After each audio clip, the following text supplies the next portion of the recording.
വർഷത്തെ ഇടവേളയ്ക്ക് ശേഷം ലോകത്തിലെ ഏറ്റവും വലിയ രണ്ട് സാമ്പത്തിക ശക്തികളുടെ തലവന്മാർ തമ്മിലുള്ള കൂടിക്കാഴ്ച ഏറെ പ്രതീക്ഷ നൽകുന്നതായിരുന്നു.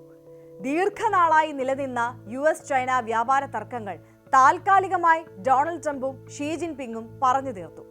പക്ഷേ ഇതൊരു കൊടുക്കൽ വാങ്ങലിനപ്പുറം നിലവിലെ സംഘർഷങ്ങളുടെ തീവ്രത കുറയ്ക്കുക മാത്രമാണോ ലക്ഷ്യമിടുന്നത്, അതോ കാത്തിരിക്കുന്നത് മറ്റെന്തെങ്കിലുമാണ്?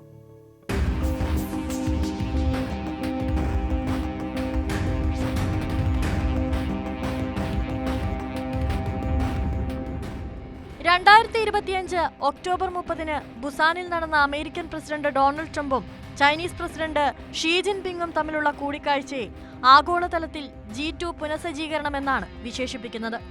ഒറ്റനോട്ടത്തിൽ ഇത് ഇരു രാജ്യങ്ങളും തമ്മിലുള്ള സംഘർഷത്തിന്റെ തീവ്രത കുറയ്ക്കുന്ന ഒരു താൽക്കാലിക നടപടിയായിരുന്നു. ചർച്ചയിലാകട്ടെ ഫെന്റനൈലുമായി ബന്ധപ്പെട്ട താരിഫ് അമേരിക്ക കുറയ്ക്കുകയും കാർഷിക ഉൽപ്പന്നങ്ങളുടെ വാങ്ങൽ പുനരാരംഭിക്കാമെന്ന് ചൈന സമ്മതിക്കുകയും ചെയ്തിരുന്നു. എങ്കിലും ഈ വ്യാപാര കരാർ ഇരു രാജ്യങ്ങൾക്കുമിടയിലുള്ള മത്സരം ഒരു തരത്തിലും കുറയ്ക്കുന്നില്ല. താരിഫ് യുദ്ധത്തിന്റെ പശ്ചാത്തലത്തിൽ പ്രഖ്യാപിച്ച ഈ ഒരു കരാർ സാങ്കേതിക വിദ്യ, വിതരണ ശൃംഖല, സൈനിക തന്ത്രം എന്നീ മേഖലകളിൽ ഉയർന്ന യുദ്ധത്തിന്റെ താൽക്കാലിക വെടിനിർത്തൽ മാത്രമാണ്.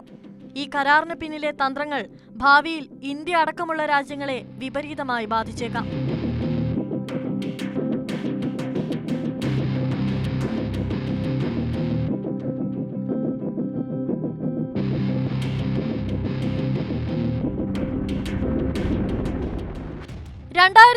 നും 2025 ഇടയിൽ അമേരിക്ക ചൈന ബന്ധം കൂടുതൽ വഷളാവുകയും പിന്നീട് അത് സാങ്കേതിക മേഖലയിലേക്ക് കുടിയേറുകയും ചെയ്തു. സെമി കണ്ടക്ടർ ഉപകരണങ്ങൾ, ചിപ്പ് ആർക്കിടെക്ചറുകൾ എന്നിവയിലെ അമേരിക്കൻ നിയന്ത്രണങ്ങൾ സ്ഥിരമായി. വ്യാപാര യുദ്ധം വെറും താരിഫ് യുദ്ധമായി ഒതുങ്ങിയില്ല. വിതരണ ശൃംഖലകൾ, ഡാറ്റ, AI പരിശീലന ശക്തി, ചിപ്പ് ഡിസൈൻ എന്നിവയെല്ലാം സ്റ്റേറ്റ് ക്രാഫ്റ്റിന്റെ ഉപകരണങ്ങളായി മാറി. ഇതെല്ലാം ഇരു രാജ്യങ്ങൾക്കും പല വെല്ലുവിളികളും ഉയർത്തി. താരിഫുകളും കരിമ്പട്ടികകളും ഇരുപക്ഷത്തെയും പ്രതികൂലമായി ബാധിച്ചു. അമേരിക്കയിൽ കർഷകരെയും നിർമ്മാതാക്കളെയും ചൈനയിൽ കയറ്റുമതിക്കാരെയും ഇത് ദോഷകരമായി ബാധിച്ചു. ഇരുപക്ഷത്തിനും പരസ്പരം നഷ്ടമുണ്ടാക്കാമെന്ന് തെളിയിക്കാൻ സാധിച്ചെങ്കിലും വിട്ടുവീഴ്ചയ്ക്ക് തയ്യാറായില്ല. ദക്ഷിണ ചൈന കടലിലും തായ്വാനിലും സൈനിക സമ്പർക്കങ്ങൾ വർദ്ധിച്ചതോടെ പ്രതിസന്ധി കൈകാര്യം ചെയ്യുന്നതിൽ ആഴത്തിൽ മുറിവേറ്റു.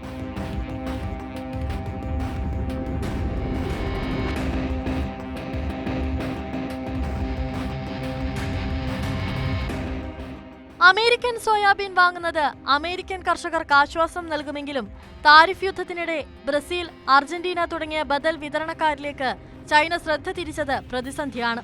നിലവിലെ കരാറുന്നത് സ്ഥിരമായ ഒന്നല്ല, മറിച്ച് വർഷാവർഷം പുതുക്കാൻ കഴിയുന്നതോ അല്ലെങ്കിൽ ആ കരാർ തന്നെ ഇല്ലാതാക്കാൻ കഴിയുന്നതോ ആണ്.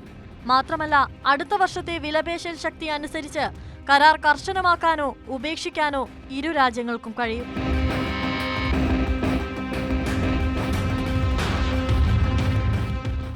2018 മുമ്പുള്ള സ്ഥിതിയിലേക്ക് ഒരു തിരിച്ചുപോക്കല്ല വാസ്തവത്തിൽ ഈ കരാർ. അമേരിക്ക ഫെന്റനൽ താരിഫ് കുറച്ചത് ചൈന നിലവിൽ ഏർപ്പെടുത്തിയ ഇളവിന് പകരമായി മാത്രമാണ്. എന്തായാലും ഈ താൽക്കാലിക വിരാമം വലിയൊരു കൊടുങ്കാറ്റിന് മുൻപുള്ള ശാന്തതയാണോ എന്ന് വരും വർഷം തെളിയിക്കും.